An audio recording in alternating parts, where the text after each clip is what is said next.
If you're looking for unlimited money to fund your real estate investing deals, don't go anywhere because I'm getting ready to plug you into the money right now.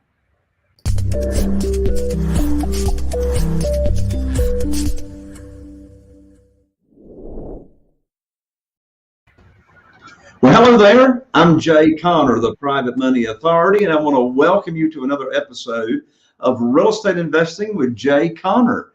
You may be watching on YouTube, or you may be listening on iTunes or Google Play. So no matter where you are tuning in from, we are glad you're here. And I have got a free gift for you right here today, simply by listening or watching. And that is, I've just released my brand new book titled Where to Get the Money Now, subtitle, How and Where to Get Money for Your Real Estate Deals Without Relying on Traditional or Hard Money Lenders. So this just hit bestseller status, and I will give it to you free. All I ask is just cover a couple of bucks for shipping and handling, but the book is free, and it's going to show you exactly step by step how to never miss out on a deal for not having the funding. You see, I started investing in real estate, single family houses here in Eastern North Carolina back in 2003. The first 6 years I relied on institutional money, but then I lost my lines of credit overnight like everybody else did back in 2008, 2009. And so I discovered the key to getting funding for your deals, and it is private money.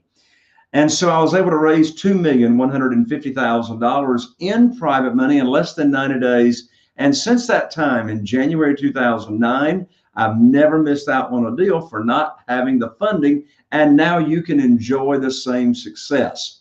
We've rehabbed a little over 420 houses here in Eastern North Carolina. We do 2 to 3 deals a month. Average profits are $67,000. And so this here, private money is the key. So simply go to www.jayconner.com/book, B-O-O-K, and we'll get the book shipped right out to you. Again, that's jayconner, jayconner.com/book, B-O-O-K. And I think you're going to really love the book as it plugs you into the funding. Of course, we really appreciate you subscribing and reviewing and rating, like, share, subscribe. If you're watching on YouTube, be sure and subscribe and tap that little bell so you don't miss out on any of the episodes. We are fast tracking through 300,000 downloads and listens very soon, and we're glad you're a part of it. Well, on today's show, I thought we might do something different. You know, I have amazing guests here on the show all the time, and you know that, particularly if you've been tuning in since we launched back in June 3 years ago. But I thought we'd do something different today. So instead of me asking the questions, I thought I would bring the executive director of my podcast, or executive producer of my podcast, here on the show to ask me questions and turn the coin upside down. So Scott Patton joined me here, and glad to see you. Of course, Scott's here on all the shows. He's just in the background, and you can't see him or hear him, but today you all get to see and hear from Scott. So, hey, Scott, how's it going? Good, Jay. How are you doing today? I'm doing great. Well, thanks for being available to pitch me some unprepped questions. sort of hit me from, and you can come out of left field for me. All right. It's fun to be here, and it's fun to be on this side of the camera. One of the things that I wanted to start off asking you, Jay, was, today is sort of like a typical day in your life, except for this is the one day that you go live, and aside from that. So what are some of the things that are happening in your world, like as far as the business goes? Because not every day is going to be, $100,000 profitable deal closing. And sometimes I think people need to understand you've got to, get up to the plate and take the swings and see what happens. So what's going on? Well, one thing that's going on today that goes on every day, and it needs to go on every day in a successful real estate investor's world, and that is having consistent leads from sellers of properties that are wanting to sell their houses or sell their property. And the reason I say that is because unless a real estate investor has daily, every day, leads coming in, prospective sellers interested in selling their houses and properties, then you're really not in business. So what's going on today? Well, we've got leads coming in. Yesterday we had leads coming in. Now, in today's environment and economy, we are not relying on seller leads coming to us from the multiple listing service. The reason for that is because not only here in Eastern North Carolina, but all across the nation, inventory is very, very low. It's a very, very hot market. It is a seller's market. And so, if a house is listed in the multiple listing service with a realtor, then everybody knows about it. I mean, that goes the same as for even bank-owned properties or REOs. So since that's the case, we are focusing big time these days on locating, and we do it in various ways, on locating potential sellers from what we call off-market houses. What an off-market house is it's a house that is not listed with the realtor community. It's not in the multiple listing service, but this is what we would call a for sale by owner or a FSBO. However, most of the leads that we get, the people don't even have a for sale by owner sign in their front yard. So how do we find these? Well, since it's low inventory, like if someone sells their house and they're going to stay in the same area, well, where are they going to move to? There's nowhere to move to because there's no inventory. So our seller leads that are coming in these days are primarily coming from, it could be an estate, it could be probate. So the owner of the property passed away, and so now there's heirs to the property, and the heirs don't have a need for the house.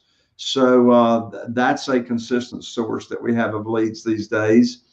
In addition to that, it could be someone that's moving out of the area. A house that we just closed on last week, that was their motivating factor. They're moving down to Georgia. The house needs some repairs. They didn't want to put any money in the house. So they responded to one of our Facebook ads. So Facebook ads is a consistent source of having leads coming in. We're also running Google ad campaigns. Those are the best leads because those people are actually searching for us. They're typing in Google, need to sell my house fast or something like that. So in addition to having consistent seller leads coming in, Scott, when you ask what's going on in my world today, well, as you said, not every day is $100,000 day. I mean, this morning, my team is my realtor and my contractor, went and looked at a house in a very, very nice neighborhood here in Morehead City. And I just got a call on the way back, getting back here to the office from my contractor. He says, Jay, this house looks good. It's very, very, not much rehab to it. But in that case, I'm still waiting on the numbers. The realtor went to get his final opinion on the after repaired value. So I'll be hearing from my realtor probably later today. I'll be hearing from my general contractor with all the budget. And then I'll be figuring out, well, what's their asking price? We've already got that information. So maybe that'll be a deal. Maybe it won't. We looked at another house over in Havelock yesterday on Kenneth Boulevard. And I wish the seller had told us that's a tear down. I mean, that house can't even be rehabbed. It's in such bad shape. So, I mean, there's like no offer going to be on that house. So, Jay, in a case like that, what'll happen with that house? Will the owner just keep it until it falls apart, or that's a good question. I don't know what's going to happen to it. It's already vacant. The owner is no longer in it. And so I think what's eventually going to happen is, somebody's going to buy it just for the land. I could buy it for the land, but that's not my cup of tea. Right. I want to, rehab a house. So that's an important lesson, what you just said there. There is a shiny object, right, which is a piece of land that the person was probably motivated to get rid of, but it's not, when you focus on something, you get really, really good at that. If you focus on 100 things, you never get really good at anything. So you've got a very clear set of parameters of what is a deal and what is not a deal for you. For someone else, it's going to be different. And I think, I know me for a fact, and many other people, it's kind of like, oh, look at this, oh, look at that, oh, look at this. And then you spend all this time on something that if you had a very clear yes, no list, right? This is my checklist. If it has to be destroyed and started from scratch, I don't want to touch it. And then that's a 5-second decision. Whereas a lot of people will look at it, they'll hem and they'll haw, maybe they'll buy it, maybe they'll start, and then they've got this mess. Yeah, and another lesson that comes out of what I just said is this principle, and that is the more I get out of my own way, the more money I make. What I mean by that is, I didn't go look at that house this morning that I'm waiting on the numbers to come back. I didn't go look at the house yesterday afternoon. Sometimes I do, but if I'm working on some other projects, then, I've got a team in place that I trust and I rely on their report, because at the end of the day, it's the math that makes the decision as to what my offer is going to be, or if there's going to be an offer. And the emotions do not need to be in that formula. It's simply the math. So, Scott, since we're talking math, I guess I should share with everybody what my formula is on what's the most that I can pay for a house. And we call that the Mayo formula, which stands for maximum allowable offer. Now, we only use the Mayo formula when we're paying all cash. And how do we pay all cash? Well, we pay all cash by using private money from our private lenders. So, we can buy on terms, we can buy creatively. And oops, Scott, I didn't tell you how to spell Mayo. So MAYO is short for mayonnaise, but Mayo for maximum allowable offer is MAO with no Y. Let's do that one again. There you go. Hey, folks, that wasn't even planned. So, and where my mind went was, what's the Y stand for? But I didn't want to ask. It stands for mayonnaise. So again, we're only going to use the maximum allowable offer formula, or the Mayo formula, when we're paying all cash for a property. And in the real world out there, most of the sellers are going to require all the cash. Now, if we can negotiate to purchase a house on terms, which means they're either going to sell to us with owner financing or seller financing, and they're going to carry the note, or we're going to buy, for example, the house subject to the existing note, where the seller agrees to sell us their house, keep the mortgage in their name, and we agree to make their payments until we find an end buyer to cash us out. But the Mayo formula when paying all cash is simply ARV, which stands for after repaired value. And the definition of after repaired value is a house that you've completely fixed up and it's absolutely beautiful. So the maximum allowable formula is after repaired value times 70% less repairs equals the maximum allowable offer.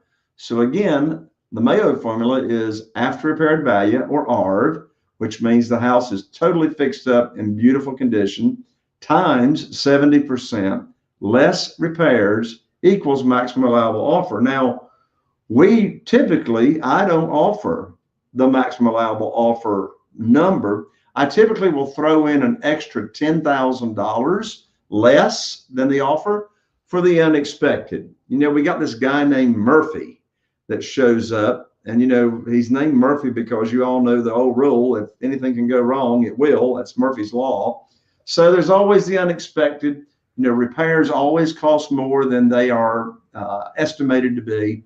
So really what my true maximum offer is going to be is ARV times 70%, less repairs, less an additional $10,000. That's really going to be the maximum that I'm going to pay.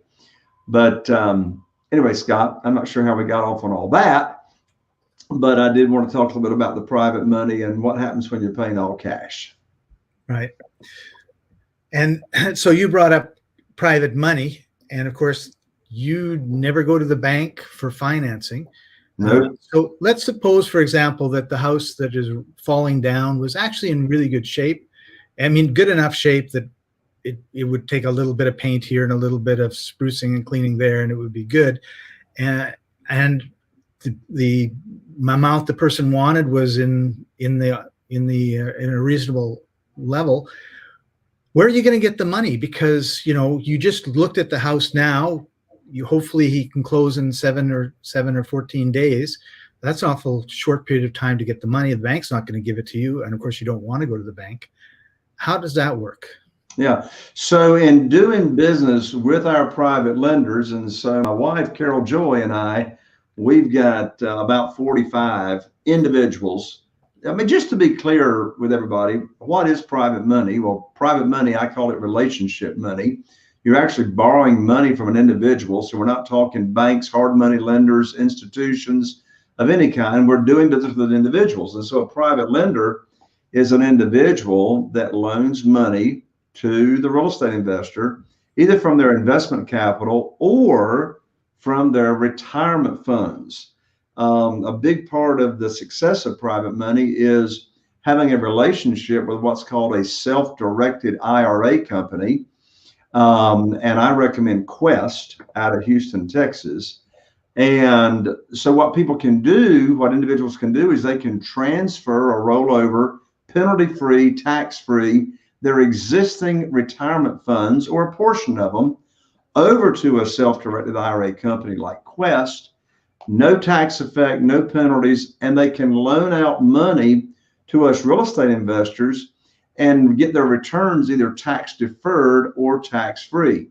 So, and as to your question, Scott, so I'm making a cash offer. Where's the money coming from? Well, I've already got what we call money sitting on the shelf. And what money sitting on the shelf is, it's private money from private lenders that I already have a relationship with. Either they're new and they haven't done their first deal with me, or it's a current private lender that's doing more business. They tell me just verbally how much funds, how much money they have available to loan out on deals. We keep that on an Excel spreadsheet. And so a new private lender coming in is at the top of the list. And then other private lenders, as we're cashing out deals, they go in what we call the queue, and they just move up the queue until we're going to use their money next. So again, in answer to your question, where's the money coming from? It's already been verbally pledged by our private lenders. And so now, right now I have over $1 million sitting on the shelf, just waiting there to be used. I got 3 houses cashing out this week and next week. And so there's going to be a bunch more private money coming available. So, ever since I started using private money back in 2009, it's sort of been a balancing act of keeping the private lenders happy, keeping their funds invested on our deals, and having private money available at the same time for any offers that, we'll be making on properties. So one of the alternatives to the stock, because what do people do in their retirement funds? They usually buy mutual funds, or they buy some stock that they like. And from time to time, the stock market has kind of collapsed, and the funds don't look that good. So how often does your private money funds collapse? The house didn't work, you lost your shirt, it went from whatever to what, it's like a 20% drop in the stock market. I'm sure something like that must happen in the housing market.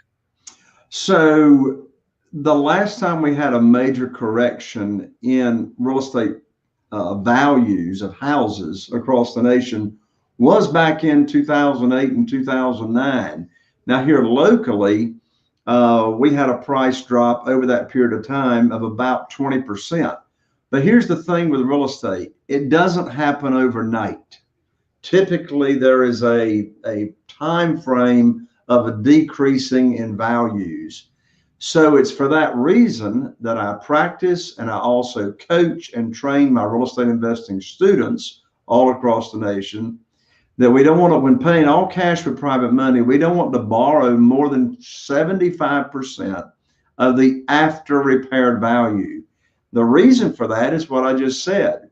And that is, if there is a downturn in the market and prices are coming down, well, I'm going to be able to liquidate that property long before there would be a reduction in value of 25% of the value of the house. But where I get the 25% from is the 75% maximum of the after repaired value that I'm borrowing. So it keeps the private money, the private lender's money conservative. It's a conservative investment, and it keeps everybody protected. So you've never had a private money lender that's lost their investment? Correct. In fact, since we've been doing private money, borrowing private money from individuals since 2009, every private lender has been paid exactly what they were promised, nothing less, and nobody's lost money. In fact, they got everything they had coming to them. And the reason that's the case is because of the formula that we just went over. The formula is, I'm not going to borrow more than 75% of the after repaired value. Now, in this world of private money, we always bring home a big check when we buy a house. And that's because we borrow more than we need to purchase it. But remember, I'm not saying borrow a maximum of 75% of the purchase price. I'm saying borrow a maximum of 75% of the after repaired value. So for this formula to work, we're buying houses that are deeply discounted. But the reason they are deeply discounted is because either the seller has got a problem and is highly motivated to sell, or there's a big problem with the house and they don't have the funds to fix it up or whatever. Or the problem could be twofold. They could have a personal problem, such as losing a job or someone passed away or getting a divorce, etc., and a problem with the property. So we come along with a solution to their problem. And Scott, as you've heard me say hundreds of times, I'm only interested in doing a deal only when all parties come out winning and they're getting what they want. Yeah, and I want to share a story from one of your live events that I attended to, and you had a number of private investors at the event, and then afterwards we all sat and had dinner, and I'm sitting beside this little old lady. She must have been 90, and because a lot of what you've been talking about is great for the investor, it's great for you, it's great for the person that's selling the house. But one of the things that you never talk about, and I think we should talk about more, is it's also great for the community. And what this lady said really stuck with me. She said, you know, I was watching Jay for years and years and years before I actually gave him my money. And she said, and what I was watching was what he was doing. And he would go into a neighborhood that was a little bit rough, and he would fix up this house and it would be beautiful. And then he got people into the house who, lovely little family, family of 4, family of 3, and they would look after that house and they kept it beautiful. And I saw him improve neighborhoods over and over and over again. And I thought, wow, he's really, giving the community a good service. And I think I'm going to give him my money. And I'm sure she was 10, 20 years giving you her money. But that story really stuck with me, right? It's because we just talk about rehabbing houses and like, what does that mean? And the houses that I've seen that you've rehabbed, they're beautiful homes. And sometimes they're in really nice neighborhoods. Sometimes they're in a little rougher neighborhoods. But how do you improve a neighborhood? It's like one house at a time. And you're going in and you're doing that. And I think you're making a big difference in your community. And that's the other really strong benefit of the work that you do, in my opinion. Yeah, well, and what you just said reminds me of this, and that is, a lot of times what we do, real estate investors get a bad rap, get a bad name, out there to take advantage of people, etc. And as I say all the time, I mean, mine and Carol Joy's frame of mind, and all of my students, I tell my students, I say, look, particularly if they're brand new, I'll say, look, if you don't have a servant's heart and you're not here to actually make a difference and improve people's lives, then I don't recommend you get in this business. I mean, there's so many people that actually come out winning when you do this business right. Like if I'm buying a house with private money, first of all, the private money lender, the individual wins because they're not going to get these types of returns that we pay through any other type of, investment return. The person that we're buying the property from, they win. They had a problem. We were the solution to their problem by being able to buy the property without them having to do anything to it. A lot of homes we sell on rent to own or lease purchase. Right now, 82% of the population can't even go to the local bank or a mortgage company and get a mortgage. Well, we sell a lot of homes on rent to own to where we actually help the people in credit repair while they're living in the home, get ready for a mortgage. So they win. We've given them a path to home ownership that they couldn't enjoy any other way. Yeah. And then we, as the real estate investor, we win by being like the orchestra director that makes all this happen. And your community wins because they have a nice home where it was a piece of junk before. Exactly. Well, Jay, it's been 26 minutes of, I think, one question. And we were wondering how we were going to fill this out. We had 8 questions set up, so I think we're going to have to save the other 7. Well, that works. That works, Scott. Well, Scott, I enjoyed this, for lack of a better phrase, fireside chat. That's a great term. That's what we're going to call these from now on. Fireside there chat. You go. Fireside chats, even in the summertime.